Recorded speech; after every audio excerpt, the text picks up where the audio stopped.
प्यारे बच्चों, आज की इस वीडियो में हम बात करेंगे स्वराज पार्टी की।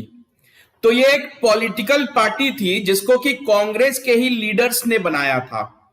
तो अब आपके दिमाग में ये सवाल आ रहा होगा कि जब कांग्रेस के ही लीडर्स थे तो आखिर इनको एक अलग पॉलिटिकल पार्टी बनाने की जरूरत क्यों पड़ी।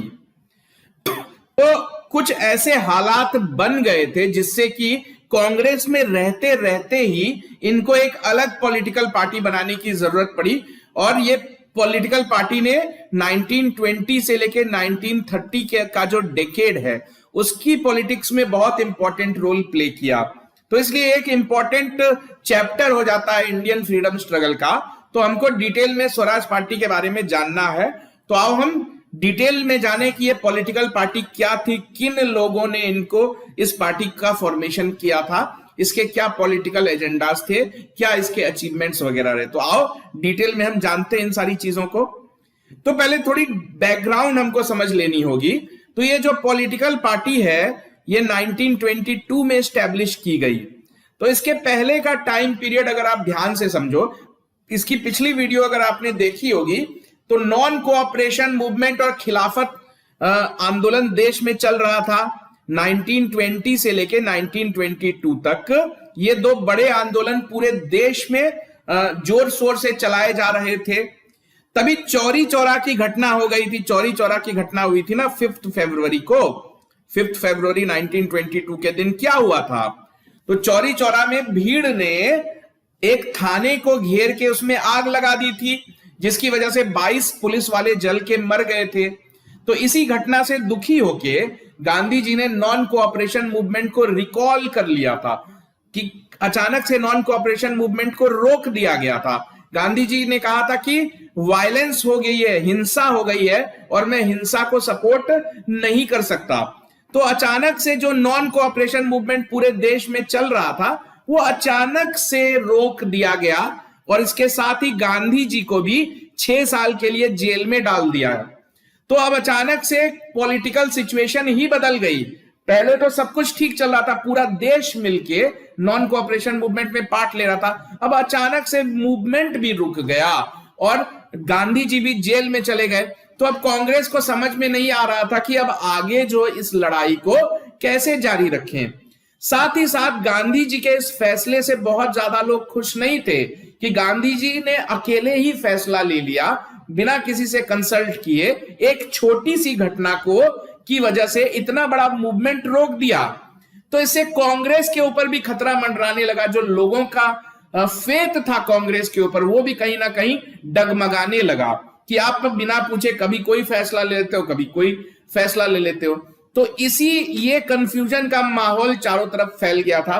तो एक तरह से जरूरत महसूस की जा रही थी कि कांग्रेस में कुछ ऐसी पॉलिटिकल एक्टिविटीज की जाए जिससे लोगों को लगे कि नॉन कोऑपरेशन मूवमेंट भले ही खत्म हो गया है लेकिन लड़ाई खत्म नहीं हुई है, लड़ाई अभी भी जारी है।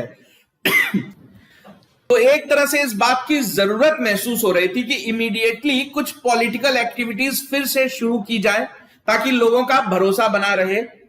तो अब नॉन कोऑपरेशन मूवमेंट के वक्त यह फैसला किया गया था कि ब्रिटिश एजेंसीज का बॉयकॉट होगा, ब्रिटिश गवर्नमेंट का बॉयकॉट होगा, ब्रिटिश कॉलेजेस का बॉयकॉट करेंगे, ब्रिटिश न्यायालयों का यानी कि कोर्ट का बॉयकॉट करेंगे। लॉयर्स कोर्ट में नहीं जाएंगे, स्टूडेंट्स कॉलेजेस में नहीं जाएंगे, जो वर्कर्स है वो फैक्ट्री में नहीं जाएंगे, जो ऑफिसर्स है अपने ऑफिसेज में नहीं जाएंगे, और जो नेता हैं, जो पॉलिटिकल नेता हैं, वो काउंसिल के इलेक्शंस नहीं लड़ेंगे। यही तो नॉन कोऑपरेशन में फैसला हुआ था ना। तो कुछ कांग्रेस के कुछ नेता सामने आए, उनमें से थे सीआर दास यानी चित्तरंजन दास। तो ये सब कांग्रेस के ही बड़े बड़े नेता थे। और मोतीलाल नेहरू ये बहुत बड़े लॉयर थे, ये दोनों के दोनों लॉयर थे। नॉन कोऑपरेशन मूवमेंट जब चल रहा था तो इन दोनों ने अपनी प्रैक्टिस से इस्तीफा दे दिया था। तो बेसिकली ये इन्हीं गांधी जी तो जेल में चले गए, तो इन दोनों ने फैसला किया कि अब कैसे फ्रीडम मूवमेंट को आगे बढ़ाया जाएगा। तो गांधी जी तो ये तय करके गए थे कि जो लेजिस्लेटिव काउंसिल है उसका बहिष्कार करना है, उसमें हमको इलेक्शन ही नहीं लड़ना है, इंडियंस को लेजिस्लेटिव काउंसिल में शामिल ही नहीं होना है। तो उसको बिल्कुल बेतुका बना दो। जब लेजिस्लेटिव काउंसिल में इंडियंस जाएंगे ही नहीं तो उसका तो कोई मतलब ही नहीं रह जाएगा। तो ये फैसला करके गांधी जी ऑलरेडी जेल में गए थे, नॉन कोऑपरेशन मूवमेंट के टाइम ये फैसला हो गया था। तो इन दो पॉलिटिकल लीडर्स ने अब अपनी स्ट्रेटजी बदली। CR दास और मोतीलाल नेहरू ने कहा कि सड़क पे तो हमने लड़ाई लड़के देख ली, सड़क पे हमको जितना नॉन कोऑपरेशन करना था सरकार से वो हमने कर लिया, अब हम लेजिस्लेटिव काउंसिल में एंट्री लेंगे और वहां नॉन कोऑपरेशन अपना दिखाएंगे सरकार के खिलाफ। तो एक तरह से इनका कहना था कि हमको काउंसिल में दोबारा चुनाव लड़ना चाहिए। भले ही नॉन कोऑपरेशन मूवमेंट स्टार्ट करते वक्त यह तय किया गया था कि हमारा कोई लेना देना नहीं होगा लेजिस्लेटिव काउंसिल से, लेकिन अब इनका कहना था कि नहीं, अब वो बात पुरानी है, उसको रहने दो, अब हम लेजिस्लेटिव काउंसिल के अंदर दाखिल होंगे और वहां जाके ब्रिटिश गवर्नमेंट को मजबूर करेंगे, अपने शर्तों पे लेजिस्लेटिव काउंसिल को चलाएंगे, क्योंकि लेजिस्लेटिव काउंसिल से ही तो बड़े बड़े फैसले लिए जाते थे, बड़े बड़े एक्ट्स पास किए जाते थे। तो इनका कहना था कि हम लेजिस्लेटिव काउंसिल के अंदर दाखिल होके भी अपना बॉयकॉट जारी रख सकते हैं। जबकि कांग्रेस का ऑफिशियल स्टैंड था कि लेजिस्लेटिव काउंसिल के चुनाव हम नहीं लड़ेंगे। अभी दो नेता कह रहे हैं कि नहीं, हम ये चुनाव लड़ेंगे, अंदर जाके अपनी लड़ाई जारी रखेंगे। तो कुछ ही महीनों में इलेक्शंस होने वाले थे। तो गांधी जी तो जेल में थे। अब कांग्रेस में दो तरह के विचार पनपने लगे। एक विचार था कि इलेक्शन लड़ेंगे, दूसरा विचार था कि इलेक्शन नहीं लड़ेंगे। 1923 के नवंबर में चुनाव होने वाले थे, यानी लगभग 1.25 साल का वक्त बाकी था। गांधी जी जेल में थे। तो अब कांग्रेस में दो धड़े बन गए। जो धड़ा इलेक्शन को बॉयकॉट करना चाहता था, यानी वो अभी भी अपने बात पे कायम था, वही बात जो नॉन कोऑपरेशन मूवमेंट के शुरुआत में डिसाइड की गई थी कि हम इलेक्शन का बॉयकॉट करेंगे। तो ये वाला ग्रुप कहलाया नो चेंजर, वो ग्रुप जो अपनी पोजीशन को चेंज करने के लिए तैयार नहीं था। कांग्रेस की ऑफिशियल पोजीशन क्या थी? चुनाव नहीं लड़ेंगे। तो जो लोग अपनी पोजीशन को नहीं बदलना चाहते थे, नो चेंज, चेंज नहीं करेंगे, यानी ये वो लोग थे जो चुनाव नहीं लड़ना चाहते थे। दूसरी तरफ थे प्रो चेंजर्स, जो कहते थे कि नहीं, अपना फैसला बदलो, अपने फैसले में चेंज लाओ, यानी ये वो लोग थे जो लोग 1923 का इलेक्शन लड़ना चाहते थे। तो दो ग्रुप बन गए, प्रो चेंजर्स और नो चेंजर्स के। तो जो ग्रुप, ये तो मैंने आपको समझा ही दिया कि प्रो चेंजर्स कौन, जो कि कांग्रेस के ऑफिशियल स्टैंड को बदलना चाहते थे, चेंज करना चाहते थे कि हाँ भाई चेंज करो अपना ऑफिशियल। नो चेंजर्स कौन, जो चाहते थे कि अपना फैसला मत बदलो। तो प्रो चेंजर्स इलेक्शन लड़ना चाहते थे। तो प्रो चेंजर्स की तरफ से जो धड़ा था, जो सेक्शन था, उसको लीड कर रहे थे CR दास, मोतीलाल नेहरू और अजमल खान। ये सभी कांग्रेस के ही नेता है ना, कांग्रेस के अंदर ही तो लड़ाई मची हुई है ना। नो चेंजर्स यानी वो नेता जो इलेक्शन लड़ने के खिलाफ थे, उनमें से कुछ प्रोमिनेंट नेता थे सरदार पटेल, C राजगोपालाचारी, राजेंद्र प्रसाद, सब के सब वकील। कांग्रेस बनाया ही वकीलों ने था, कांग्रेस के शुरुआती सारे बड़े नेता वकील ही थे, महात्मा गांधी भी तो वकील ही थे। तो अब इन दोनों में जो डिफरेंस ऑफ ओपिनियन था वो किस चीज को लेके था? इलेक्शन को लेके था। तो अब इसी चीज को लेके ये लोग अपनी अपनी दलीलें देने लगे।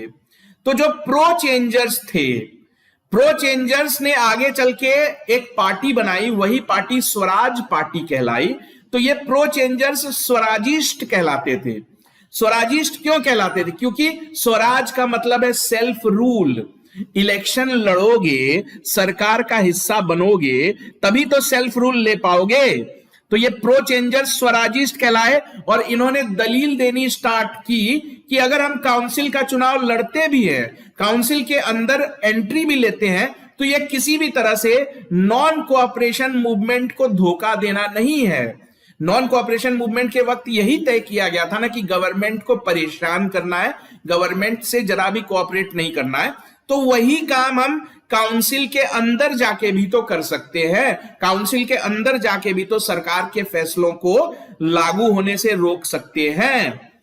और स्वराजिस्ट का यह भी कहना था कि अगर हम काउंसिल में जाएंगे ही नहीं तो फिर हम किस बात की पॉलिटिकल पार्टी रह जाएंगे। एक पॉलिटिकल पार्टी होने के नाते हमें हमेशा कुछ ना कुछ पॉलिटिकल एक्टिविटी तो करनी चाहिए ताकि देश का भरोसा हम पे बना रहे। तो यही सारी दलीलें दी कि हम वहां जाएंगे, पूरे देश की आवाज उठाएंगे ताकि देश के लोगों का हम पे भरोसा बना रहे। ये आर्ग्यूमेंट दिए थे स्वराजिस्ट या फिर प्रो चेंजर्स ने। तो स्वराजिस्ट या प्रो चेंजर्स का यह भी कहना था कि अगर हम काउंसिल में जगह नहीं बनाएंगे तो यह सरकार अपने लोगों को काउंसिल में बिठा देगी, अपने जो चमचे चाटुकार वगैरह हैं उनको बिठा देगी और उनके जरिए जो कानून बनेंगे वो क्या देश के भले के लिए बनेंगे? नहीं बनेंगे ना, क्योंकि काउंसिल इतनी जरूरी जगह, वहां से कानून बनते हैं। तो इस बात को हल्के में लेना नहीं चाहिए। तो यही सारी दलील दी।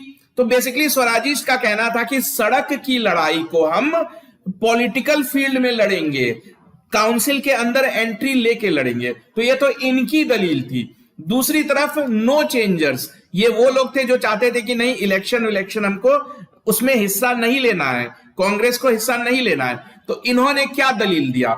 इन्होंने ये दलील दी कि अगर ये इलेक्शन वाले चक्कर में हम फंसे, काउंसिल एंट्री यानी इलेक्शन की पॉलिटिक्स में अगर हमारा ध्यान चला गया तो हमने जो पूरे देश में कंस्ट्रक्टिव काम कर रखा है, जो नॉन कोऑपरेशन मूवमेंट हो रहा था उस वक्त पूरे देश को में स्वदेशी का प्रचार प्रसार हुआ था, चरखे बांटे गए थे घर घर, तो वो सब तो नॉन पॉलिटिकल काम है ना। इलेक्शन लड़ना ही एकमात्र काम नहीं है ना पॉलिटिकल पार्टी का, लोगों को जागरूक बनाना भी तो काम है।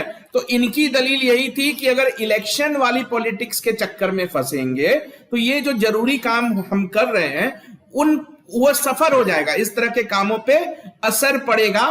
और इनका यह भी कहना था कि एक बार जब कोई आदमी काउंसिल में एंट्री ले लेता है तो वो धीरे धीरे उसका नेचर बदलता चला जाएगा, वो सरकार की हां में हां मिलाने लगेगा और उसके अंदर जो क्रांति है, मतलब आप बाहर रह के तो सरकार को जितना परेशान कर सकते हो उतना सरकार का हिस्सा बन के नहीं कर सकते। जब आप काउंसिल में घुस गए हो तो आप तो सरकार का हिस्सा बन गए हो ना। तो सरकार का हिस्सा बन के सरकार को परेशान करना उतना आसान नहीं होता है। तो बेसिकली इनका मानना था कि एक बार एंटर करोगे तो तुम्हारा नेचर बदल जाएगा, तुम भी सरकार की हां में हां मिलाने लगोगे। और इनको यह भी लगता था कि सरकार छोटे मोटे नियम कानून में बदलाव लाएगी और उसको आप लोगों को सपोर्ट करना होगा। तो जो हमारा बिगर एम है, जो बड़ा सपना है हमारा स्वराज हासिल करने का या सेल्फ रूल हासिल करने का, वो पीछे छूट जाएगा। तो इनकी दलील थी कि नहीं, इलेक्शन वाली पॉलिटिक्स से कहीं जरूरी है लोगों के बीच घूम घूम के उनको जागरूक बनाना, उनको तैयार करना कि हम एक next round of civil disobedience launch कर सके। गांधी जी तो सिविल डिसोबीडियंस को बीच में रोक के जेल चले गए। तो कांग्रेस यही कहती थी कि नहीं, इलेक्शन में हमारा कोई इंटरेस्ट नहीं है, हम फिर से देश को तैयार करेंगे अगले राउंड ऑफ सिविल डिसोबीडियंस के लिए। तो ऐसे माहौल में अब ये तो था कि अब दोनों ग्रुप अलग अलग हो जाएंगे। तो ऐसे माहौल में जन्म होता है स्वराज पार्टी का। तो क्या हुआ कि कांग्रेस जो है हर साल अपना एनुअल सेशन कंडक्ट करती थी दिसंबर के महीने में। तो दिसंबर 1922 में ये वाला एनुअल सेशन गया में बुलाया गया। तो इस वाले सेशन के प्रेसिडेंट बनाए गए CR दास, चितरंजन दास, और मोतीलाल नेहरू जो है इस वाले सेशन के सेक्रेटरी। यानी कांग्रेस के जो दो बड़े पोस्ट थे ऐसे नेताओं के पास चले गए जो दोनों इलेक्शन लड़ने के पक्ष में थे। तो इन दोनों ने, क्योंकि यही दोनों, ये प्रेसिडेंट है, ये सेक्रेटरी है, सेशन चल रहा है, तो इनकी बात का वजन होगा ना, ये तो ऊपर के पोस्ट पे बैठे हैं। तो इन्होंने प्रपोजल सामने रखा, पूरे जो कांग्रेस के नेता थे उनके सामने प्रपोजल रखा कि दो ही चीजें हो सकती हैं, या तो हम काउंसिल के अंदर एंट्री लें और काउंसिल के काम करने के तरीके को बदलें, या फिर काउंसिल को ही खत्म कर दो। काउंसिल बना के क्यों रखा है? जब काउंसिल है तो हमको रोक क्यों रहे हो इलेक्शन लड़ने से? तो अगर काउंसिल है तो दो ही चीजें करो, या तो काउंसिल के अंदर जाओ या फिर काउंसिल को खत्म करने की बात करो। तो ये प्रपोजल इन्होंने रखा। ये प्रपोजल रिजेक्ट कर दिया गया। मेजॉरिटी ऑफ कांग्रेस लीडर्स थे वो गांधी जी की बातों को फॉलो करते थे, तो गांधी जी कह के गए थे कि इलेक्शन नहीं लड़ना है तो नहीं लड़ना है, तो ये प्रपोजल डिफीट हो गया। तो अब सीआर दास क्या करेंगे? तो सीआर दास ने उसी वक्त अनाउंस की कि मैं अपना एक अलग ग्रुप बनाऊंगा। तो वो ग्रुप कांग्रेस से अलग नहीं होगा, मतलब वो कांग्रेस नहीं छोड़ेंगे, कांग्रेस के अंदर ही रहेंगे और अपनी जैसे सोच रखने वाले लोगों का एक अलग ग्रुप बनाएंगे, एक अलग पॉलिटिकल यूनिट बनाएंगे, तो एक अलग पॉलिटिकल पार्टी बनाएंगे। उस पार्टी को नाम दिया गया कांग्रेस खिलाफत स्वराज पार्टी। खिलाफत, क्योंकि खिलाफत आंदोलन भी चल रहा था ना, तो उनके लोगों को भी तो साथ में लेना था, तो इसलिए कांग्रेस, ये दिखाने के लिए कि हम कांग्रेस का ही पार्ट है। खिलाफत यानी कि मुसलमान भी हमारे साथ हैं, स्वराज पार्टी, हमको सेल्फ रूल चाहिए, स्वराज चाहिए। तो इसी पार्टी का शॉर्टकट स्वराज पार्टी के नाम से जाना जाता है। इसका पूरा नाम था कांग्रेस खिलाफत स्वराज पार्टी। तो दिसंबर में ये अनाउंस कर दिया गया कि हम पार्टी बनाएंगे। 1 जनवरी 1923 को फॉर्मली इस पार्टी को स्टैब्लिश किया गया। तो अगर कोई आपसे पूछेगा कि स्वराज पार्टी कब बनाई गई, तो आंसर 1922 ही होगा। जिस दिन डिक्लेयर किया जाता है कोई पार्टी का फॉर्मेशन, उसी दिन को पार्टी की एस्टेब्लिशमेंट डेट भी मानी जाती है। कागज किस दिन बने, किस दिन किसने सिग्नेचर किया, वो इंपॉर्टेंट नहीं है। तो 1922 के दिसंबर में अनाउंस किया था, 1 जनवरी 1923 के दिन फाइनली फॉर्मली इसको एस्टेब्लिश कर दिया गया। तो सीआर दास इस पॉलिटिकल पार्टी के प्रेसिडेंट बने और मोतीलाल नेहरू इस पॉलिटिकल पार्टी के सेक्रेटरी बने। लेकिन एक चीज आपको याद रखनी है कि ये जो स्वराज पार्टी है, ये पार्टी है लेकिन कांग्रेस के अंदर ही है, कोई कांग्रेस से अलग हटके पार्टी नहीं बन गई। तो ये इनके नेताओं का कहना। तो अब एक अलग पार्टी भी बन गई, तो अब ऐसा लगने लगा कि कहीं कांग्रेस टूट ना जाए, क्योंकि ये जो दोनों ग्रुप्स थे, इन्होंने अखबारों के जरिए एक दूसरे पे काफी तरह के इल्जाम लगाने स्टार्ट कर दिए। तो एक तरह से कांग्रेस की यूनिटी पे भी खतरा मंडराने लगा। जो भारत की पब्लिक थी उनको भी अच्छा नहीं लग रहा था कि कांग्रेस के लीडर आपस में ही लड़े जा रहे हैं। तो सबको ऐसा लगने लगा कि फिर से कहीं कांग्रेस टूट ना जाए, जैसे कि 1907 में कांग्रेस टूटी थी, जिसको कि सूरत स्प्लिट कहा जाता है। तो सूरत स्प्लिट में क्या हुआ था, मॉडरेट्स और एक्सट्रीमिस्ट अलग हो गए थे। तो मॉडरेट्स ने एक्सट्रीमिस्ट को कांग्रेस से बाहर निकाल दिया था ना, तो अब भी वैसा ही लगने लगा कि कहीं स्वराज पार्टी वालों को कांग्रेस के बाहर ना निकाल दिया जाए।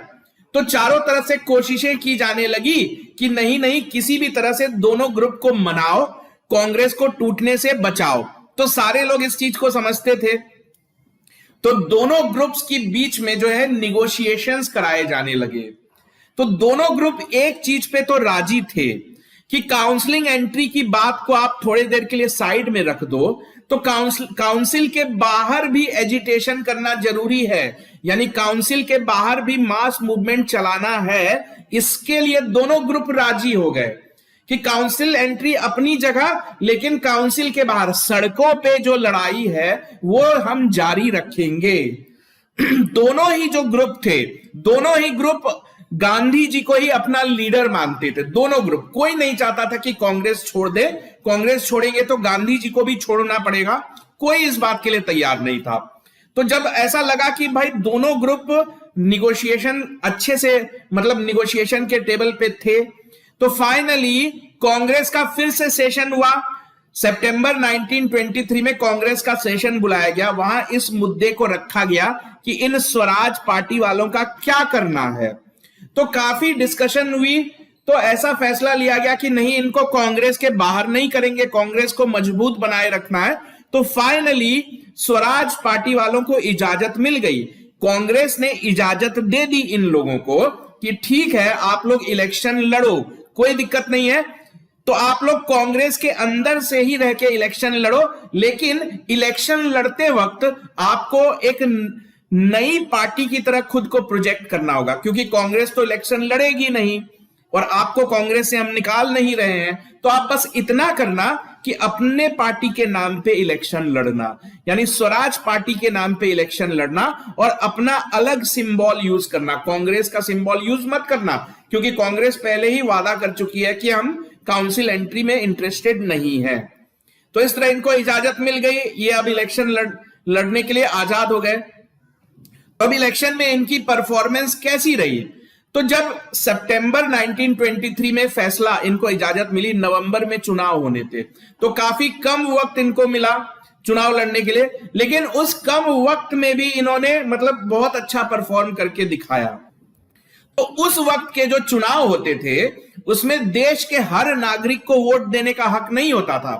कुछ क्राइटेरियाज होते थे कि अगर आपके पास इतनी दौलत है, आप इतना टैक्स देते हो, तो एजुकेशन, टैक्स और प्रॉपर्टी, इन 3 क्राइटेरिया से डिसाइड होता था कि आपको वोट देने का हक मिलेगा या नहीं मिलेगा। तो उस वक्त कुल मिला के देश में लगभग 60 लाख लोगों को ही वोट देने का हक था। तो लगभग भारत की पूरी आबादी का 3%, उस वक्त माना जाता है कि भारत की आबादी 20 से 25 करोड़ के आसपास थी, तो उनमें से केवल 60 लाख लोग ही वोट दे पाएंगे। तो खैर जो भी हो, कम वक्त मिला, पूरे देश को वोट देना भी नहीं था, तो इसी कम वक्त में स्वराज पार्टी ने अच्छा परफॉर्मेंस करके दिखाया। तो 101 सीटें थी सेंट्रल लेजिस्लेटिव असेंबली में, उनमें से 42 सीटें इसी स्वराज पार्टी ने जीती। तो यह तो सेंट्रल लेजिस्लेटिव असेंबली की बात है, यानी केंद्रीय सरकार। तो इलेक्शन जो है ना सिर्फ सेंट्रल गवर्नमेंट को तय करने के लिए हो रहा था, बल्कि कुछ कुछ प्रोविंसेस में भी इलेक्शन हो रहे थे। जैसे आज पूरे देश की सरकार होती है, प्राइम मिनिस्टर होते हैं, वैसे ही स्टेट में चीफ मिनिस्टर भी होते हैं ना। तो सेंट्रल और प्रोविंसेस दोनों में इलेक्शंस चल रहे थे। तो इन्होंने कुछ बड़े बड़े प्रोविंस में भी अच्छा परफॉर्म किया, जैसे बंगाल में चितरंजन दास जो है वो बंगाल के ही थे, बॉम्बे में बहुत अच्छा परफॉर्म किया, यूपी में किया, मद्रास में अच्छा परफॉर्म नहीं कर पाए, पंजाब में भी नहीं कर पाए, क्योंकि मद्रास और पंजाब में उस वक्त कुछ और ही माहौल था। तो पंजाब और मद्रास में उस वक्त मूवमेंट्स चल रहे थे, कास्ट बेस्ड मूवमेंट। जो अपर कास्ट और जो दलित लोग थे, डिप्रेस्ड कास्ट, इनके बीच काफी सारा टेंशन बढ़ गया था। मतलब अंग्रेजों से लड़ने के बजाय आपस में ही लड़ रहे थे, upper caste versus lower caste, ये सारी चीजें हो रही थी। तो अब इनको मेजॉरिटी लगभग मिल गई, 101 में से 42 सीट, सबसे बड़ी पार्टी बन के ये उभरे। लेकिन पूरी मेजॉरिटी तो इनको मिली नहीं, 101 का आधा कितना होता है, 51 सीट मिलेगी तब ना सरकार बनाओगे। तो इनको अलायंसेस करने पड़े। तो इन्होंने कुछ इंडिपेंडेंट लोग जो जीत के आए थे, जैसे कि मोहम्मद अली जिन्ना, ये मुस्लिम लीग के नेता थे, तो ये भी कुछ सीटें लेके जीत के आए थे। लिबरल पार्टी हुआ करती थी, वो भी कुछ सीटें जीत के आई थी। मदन मोहन मालवीय जैसे हिंदूवादी नेता थे, ये सब हिंदू महासभा के नेता थे। तो इन लोगों के साथ एक अलायंस बनाया और उस अलायंस की मदद से सरकार बनाने में कामयाब हो गए। तो जब इन्होंने इतना अच्छा परफॉर्म करके दिखाया पॉलिटिकल बैटलफील्ड में, सरकार भी बना ली, तो अब इनकी पकड़ मजबूत हो गई कांग्रेस में। पहले तो कांग्रेस में इनको काफी विरोध का सामना करना पड़ता था ना, जो नो चेंजर्स थे, सरदार पटेल, सी राजगोपालाचारी, राजेंद्र प्रसाद जैसे लोग, तो पहले इनका विरोध करते थे। तो लेकिन अब इनकी जो है बात सुनी जाने लगी और इनको कांग्रेस ने खुले दिल से एक्सेप्ट कर लिया। तो ऐसा कहा जाने लगा कि एक कांग्रेस पॉलिटिकल पार्टी का ही तो हिस्सा थे ना ये। तो ये जो स्वराज पार्टी जो सेंट्रल असेंबली में पहुंच गई थी, इसको कांग्रेस का पार्लियामेंट्री विंग कहा जाने लगा, यानी कांग्रेस पार्टी का ही हिस्सा माना जाने लगा। तो अब ये स्वराज पार्टी वाले सेंट्रल असेंबली में तो पहुंच गए थे और सबसे बड़ी ताकत बन के उभरे थे। तो अब ये इस पोजीशन में थे कि ब्रिटिश गवर्नमेंट के जो भी कानून बने उसको ये प्रभावित करने की पोजीशन में थे। तो जो कानून इनको पसंद नहीं आते थे, इनकी इतनी ताकत थी क्योंकि संख्या इनके पास थी, 42 सीट्स थी इनके पास, तो इन्होंने इस बात का बहुत फायदा उठाया। जो ये पहले कहते थे कि हम अंदर जाके प्रॉब्लम मचाएंगे, अंग्रेजों के लिए प्रॉब्लम खड़ी कर देंगे, वही काम इन्होंने शुरू कर दिया अंदर जाके।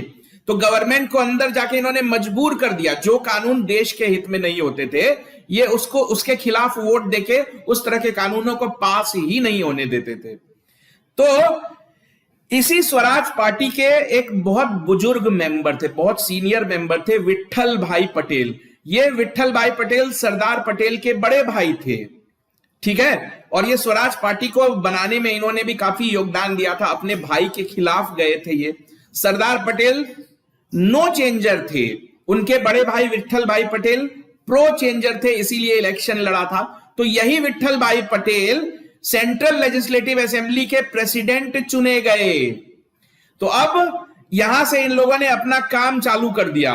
गवर्नमेंट अगर कोई लॉ लाती थी और वो देश के हित में नहीं होता था तो ये लोग उसके खिलाफ वोट देके उस लॉ को ही गिरा देते थे, पास ही नहीं होने देते थे।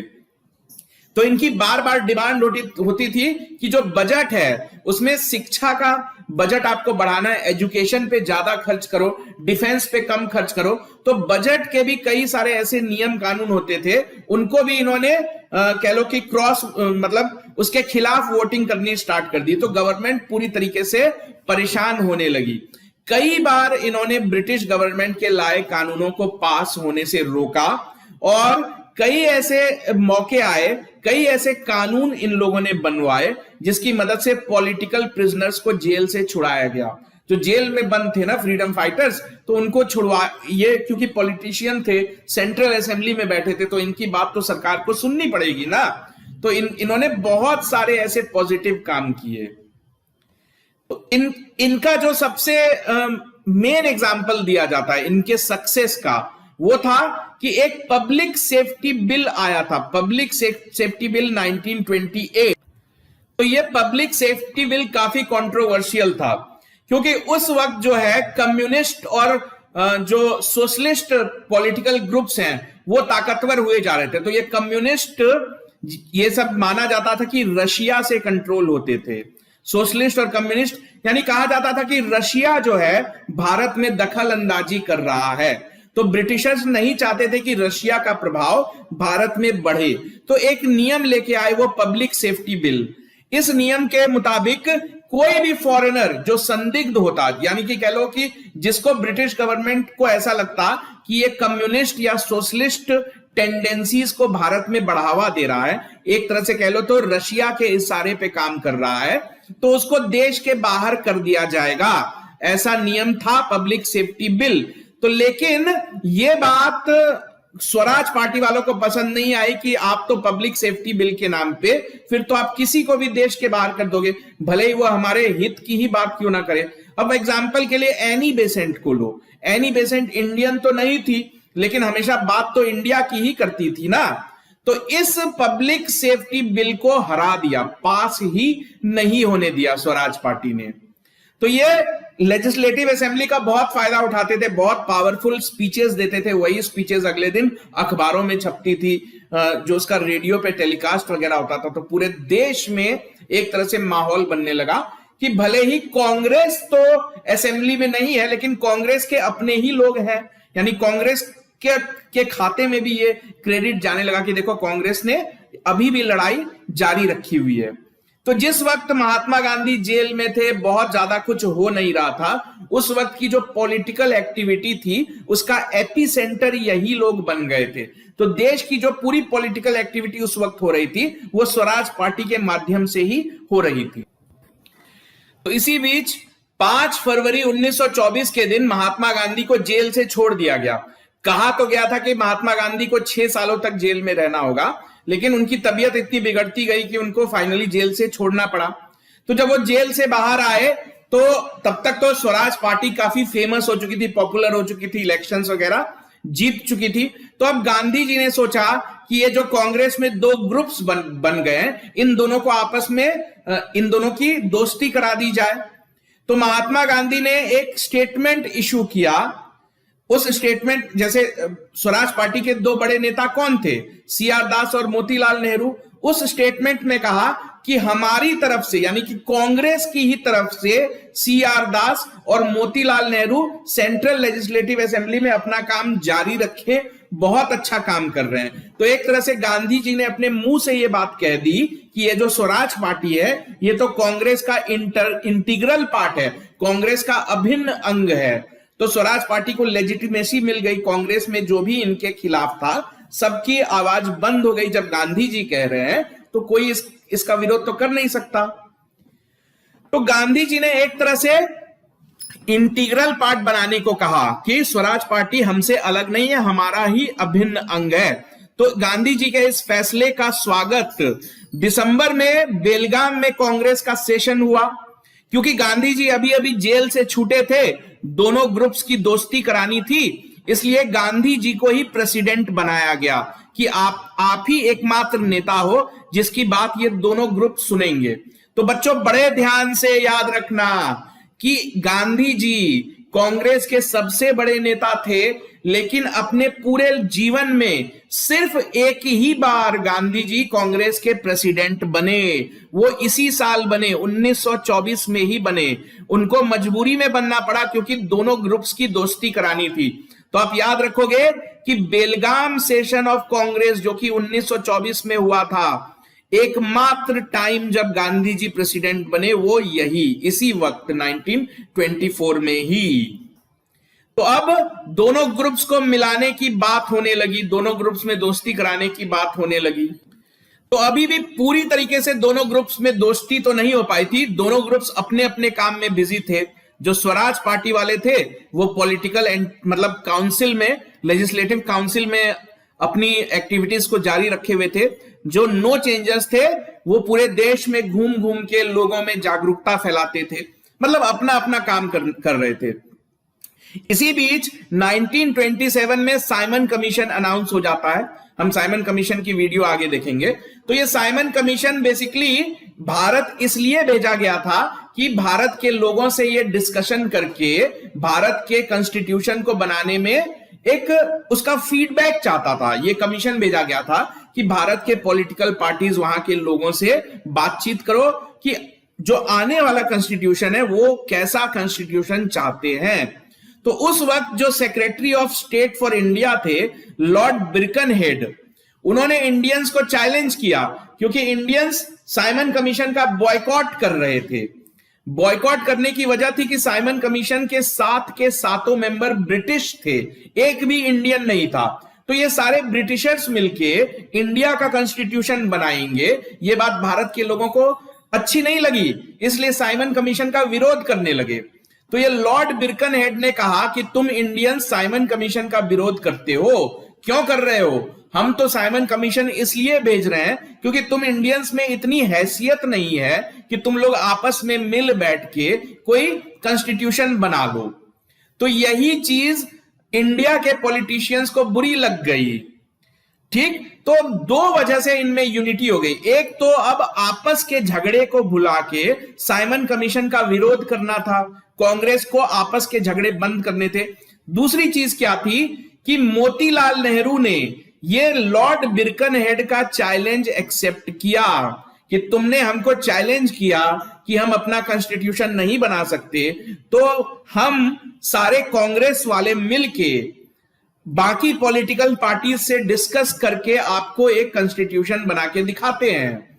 तो अब क्या हो गया, कांग्रेस को एकजुट होना होगा ना, क्योंकि बाहर से चैलेंज यही तो मिला है कि तुम लोग आपस में ही लड़ते रहते हो, तुम एक बात पे इकट्ठे नहीं हो सकते हो। तो साइमन कमीशन के आने से माहौल कुछ ऐसा बना कि इन दोनों ग्रुप्स को आपस की लड़ाई भूलनी पड़ी। तो मोतीलाल नेहरू ने जो चैलेंज एक्सेप्ट किया था कि मैं सारे पॉलिटिकल ग्रुप से मिल बैठ के आपस में फैसला लेके एक रिपोर्ट बना के दूंगा आपको, ताकि आप भी देख लेना कि हम इंडियंस में कितना दम है। तो यही रिपोर्ट नेहरू रिपोर्ट कहलाई। तो इस रिपोर्ट में इंडियंस की तरफ से डिमांड रखी गई थी कि हमारे कॉन्स्टिट्यूशन में हम क्या क्या चेंजेस देखना चाहते हैं। तो इसी मौके से साइमन कमीशन के आने की वजह से स्वराजिस्ट और नो चेंजर्स के आपस की दुश्मनी खत्म हो गई, दोनों इकट्ठा मिलकर साइमन कमीशन का विरोध करने लगे। तो अब इन्होंने आपस का झगड़ा बुला दिया। इसी बीच कांग्रेस का एनुअल सेशन बुलाया गया कैलकाटा में 1928 में। उस सेशन में यह फैसला लिया गया कि हमने जो ये नेहरू रिपोर्ट बनाई है उसमें जो हमने मांगे रखी है, अगर वो मांग 1 साल के अंदर अंदर नहीं पूरी की गई, यानी सरकार को 1 साल का वक्त दिया गया कि आप हमारी मांगे मान लो। बेसिक मांग थी कि इंडिया को डोमिनियन स्टेटस का दर्जा दिया जाए, ये इनकी बेसिक मांग थी। तो 1 साल का वक्त दिया कि 1 साल के अंदर हमारी ये मांग मान लो, नहीं तो हम एक लार्ज स्केल, एक बड़े लेवल पे फिर से मास मूवमेंट खड़ा करेंगे। तो जब माहौल इस तरह का हो गया, फिर तो आपस के झगड़ों के लिए कोई जगह ही नहीं बची। काउंसिल में जाना है नहीं जाना है ये तो कोई मुद्दा ही नहीं रह गया, यानी स्वराज पार्टी और नो चेंजेस का झगड़ा जो है कहीं गुम हो गया, खो गया। अब सब मिलके एक हो गए और पूरा देश इस बात की तैयारी करने लगा कि अगर 1 साल के अंदर अंदर अंग्रेज हमारी बात नहीं मानेंगे तो हम फिर से पूरे देश में डायरेक्ट मास एक्शन करेंगे, यानी फिर से पूरा देश सड़कों पे उतर आएगा। तो आगे हम देखेंगे अगली वीडियो में कि साइमन कमीशन जब भारत आया था तब भारत ने किस तरीके से उसका विरोध किया था। साइमन कमीशन की पूरी कहानी अगली वीडियो में।